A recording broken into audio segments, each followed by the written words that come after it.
تو میرے بھائیوں، ہم لوگ جس دیش میں رہتے ہیں الحمدللہ اے دیشটা এখন পর্যন্ত بہت سندر دیش اور بہت امن شانتی کا دیش ہے۔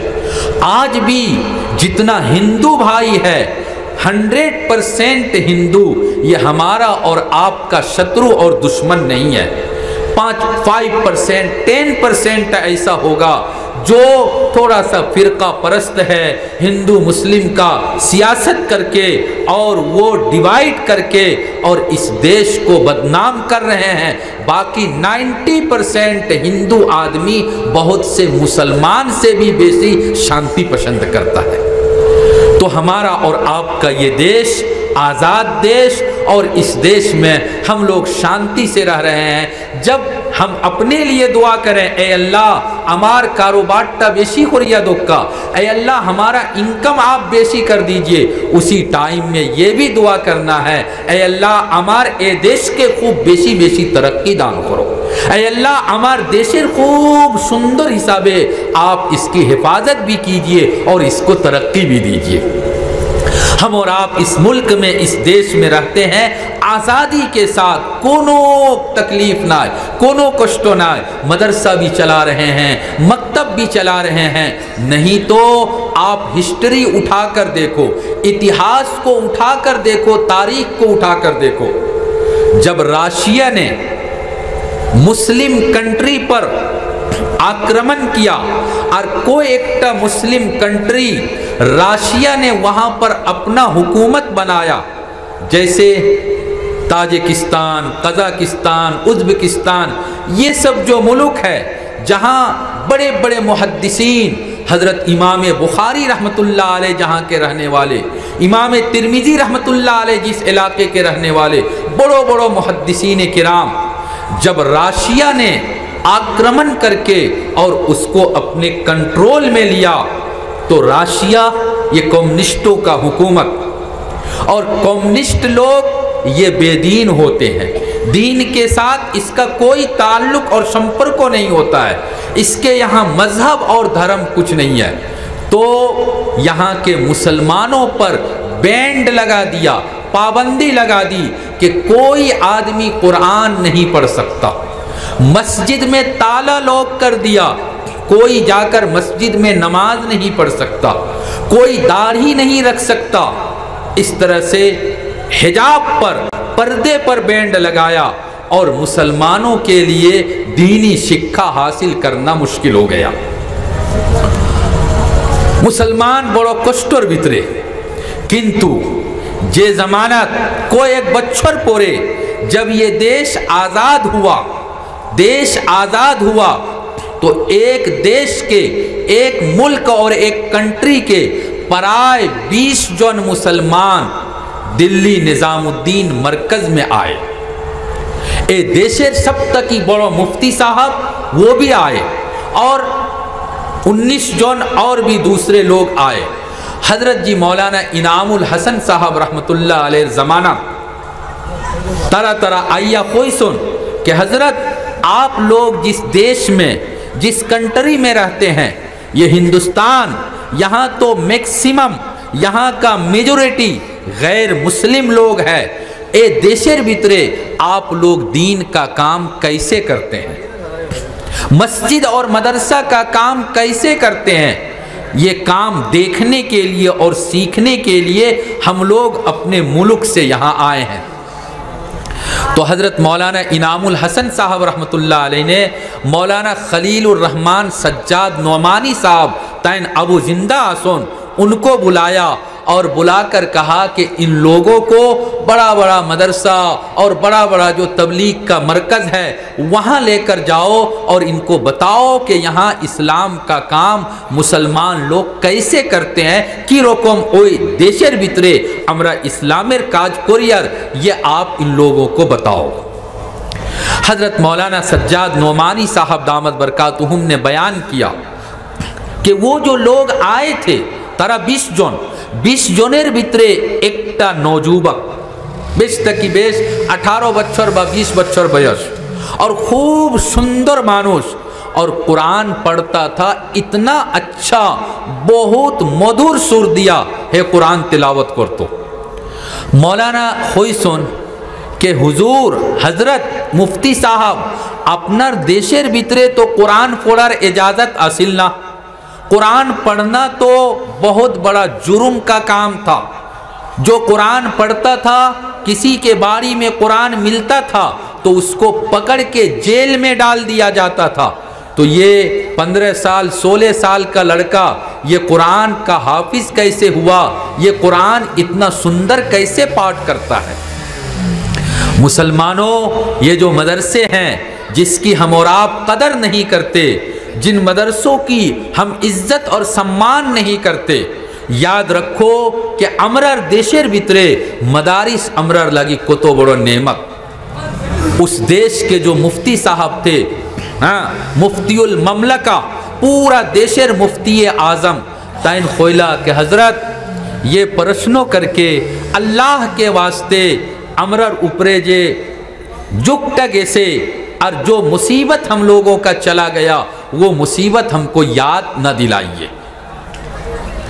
हजरत मौलाना सज्जाद नोमानी साहब कोई एक बार कोई सुन बादे तैन खोइला, अगर मेरी बात समझ में आ रही है तो सुनो। और मुसलमानों ने कुरान की हिफाजत कैसे किया, कुरान का शिक्षा और कुरान के एडुकेशन को कैसे बाकी और जिंदा रखा। मेरी बात समझ में आ रही है नहीं आ रही है? तैन खोइला कि हजरत जब हमारा देश गुलाम बन गया और राशिया ने अपने अंडर में हमारे देश को ले लिया और पूरा राशिया गवर्नमेंट ने कुरान पर, मस्जिद मदरसा पर बैंड लगा दिया, सबको लॉक कर दिया, बंद कर दिया। ते हमरा पुरान जमानार जे उलमाए किराम আমরা এক লোকে বইছি আর বোয়ার পরে একটা মশওয়ারা করছি कि আজকে তো আমরার দেশটা गुलाम हो গেছে, हम लोग गुलाम बन गए और अब हमारा देश इस्लामी देश नहीं है। राशिया और कम्युनिस्ट लोग हमारा मंत्री मिनिस्टर है, सीएम पीएम राष्ट्रपति है, लेकिन एक न एक दिन तो हमारा देश आज़ाद होगा। आज़ाद हुआर परे আমরা तो दुनिया तक ही मरिया जैमु गया, किंतु इस देश में इस्लाम रहेगा और इस्लाम रहेगा। और कोई बच्चा अगर कुरान पढ़ना नहीं जानेगा तो वो देश को कैसे चलाएगा, इस्लाम कैसे यहाँ रहेगा। আমরা कुरानेर शिक्षार की सूरत इख्तियार करतम फरमो, कुरान का शिक्षा कैसे दे सकते हैं, इसके लिए मशवरा किया। और कोई एक तरीका नतुन नतुन तरीका हम लोगों ने बनाया, एक तरीका और एक सिस्टम कि वहाँ के लोगों ने कुरान को कैसे जिंदा रखा, कुरान के शिक्षा को कितना कष्टों बर्दाश्त करके हासिल किया, कुरान की तालीम को कैसे बाकी रखा, मात्र एकटा सिस्टम हमें बयान करती सी। ताइन खोइला कि हजरत डेली हम लोग गांव के अंदर एक खाट चारपाई जिसके ऊपर मैयत को रखा जाता है, जब कोई मर जाता है तो एक खाट के ऊपर लेकर 4 आदमी कंधा पर लेकर कब्रिस्तान जाते हैं, उसको क्या कहते हैं? करार। हाँ, करार। तो करार हम लोगों ने वो बनाया, कोई एक तो हम लोगों ने बनाया। गांव में कोई मरता नहीं था, वैसे ही एमने हमरा डेली किसी जिंदा आदमी को, जीवितो मानुष को उस पे सुला देता था और कापड़ ऊपर में डाल देता था। देखने वाला ये समझता था कि ए गांव मोनो कोई आज के कोनो मानुष मारा गेसोन, और हम लोग वो करार लेकर जंगल में चले जाते थे। जंगल के अंदर में बड़ा सा कब्रिस्तान, बड़ा सा कब्र बनाकर रखते थे और जंगलेर चारों कोना पहरा देने वाला मुसलमान रहता था कि यदि कोई पुलिस आ जाए तो जल्दी से आकर हम लोगों को बता देना। जंगल के भीतर में पुराने ज़माने का 1 जन 2 जन हाफिज साहब रहते थे और 8 बच्चों 10 बच्चों 12 बच्चों से ले 5-6 जन सेले को लेकर जाते थे और उस कब्र के अंदर छोटे छोटे बच्चे को उतार कर एक जन हाफिज साहब उस कब्र में होते थे और कब्र के अंदर में जाकर उन्होंने अपने बच्चे को कुरान का शिक्षा दिया, कुरान का हाफिज बनाया।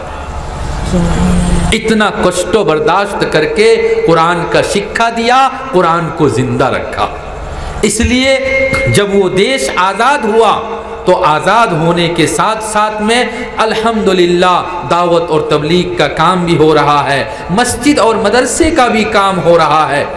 तार बरखिलाफ, उसके बरखिलाफ स्पेन, पेरिस, फ्रांस, स्पेन के अंदर प्राय 700 बच्चर पर्यंत मुसलमान ने वहाँ पर हुकूमत किया, किंतु ओई देशेर भितरे कोनो मदरसा नाय, मक्तबेर सिस्टम नाय। जब उस देश पर क्रिश्चियन ने वार किया, आक्रमण किया, तो वहाँ का मुसलमान देश छोड़कर भागा और उस देश के अंदर कोई इस्लाम का नाम लेने वाला भी नहीं रहा। तो जब तक हमारे और आपके देश में मदरसा है, मक्तब है, याद रखो इंशाअल्लाह इस्लाम जिंदा रहेगा, इस्लाम बाकी रहेगा। और जब मदरसा बंद हो जाएगा, मस्जिद को, मक्तब को बंद कर दिया जाएगा, तारपरे ए देशेर भितरे इस्लाम जिंदा रोइबो कि ना कोई गारंटी नहीं दिया जा सकता। इसलिए मदरसे की कदर करो, मदरसे के साथ संपर्क रखो, मदरसे के साथ अपना ताल्लुक रखो और मदरसा जो तो ज़रूरियात गुला से उसको पूरा करने की रात दिन फिक्र करो, इसका चिंता करो। मेरे भाइयों, बुजुर्गों और दोस्तों, कोनो समय हम लोगों के दिल में ये ख्याल आता है कि हुजूर एखन जे ज़माना आदमी आसमान के ऊपर, चांद पर, सूरज पर जा रहा है, साइंटिस्ट बहुत डेवलप और तरक्की कर रहा है, साइंस बहुत तरक्की ज़माना। जब लोग 4 महीना 5 महीना में मक्का पहुंचते थे, आज 5 घंटा 6 घंटा में मक्का पहुंच रहा है। और आप लोग वही कुरान की बात और वही 1400 बच्चर आगे की बात करते हैं। हमार भाइयों, बुजुर्गों और दोस्तों, याद रखबा दुईटा होता। एक नंबर होता दीन का जो शिक्षा है, कुरान और हदीसेर जे शिक्षा, कुरान और हदीस का शिक्षा हम दुनिया कमाने के लिए नहीं, दुनियात आमार खूब बेशी पैसा होइबो, दुनियात आमार खूब बेशी धन दौलत होइबो, इस कारण से दीन का शिक्षा हासिल नहीं किया जाता। दीन का शिक्षा, हाफिज बनने का लाभ, मौलाना बनने का लाभ, ये तो मरने के बाद होगा, मरने के बाद होगा। और क्या मिलेगा? आप लोगों ने फज़ाइल आमाल में विभिन्न उलमाए किराम से बहुत हदीस इसके बारे में सुना, किंतु एक बात जो मुझको बताना है वो ये बात है कि आपका लड़का, आपकी लड़की अपना सेले में যদি कुरान का हाफिज बन जाए, मोरार परे जे लाभ होइबो ए दुनियात लाभ आसे। इस दुनिया में भी लाभ है। क्या लाभ है?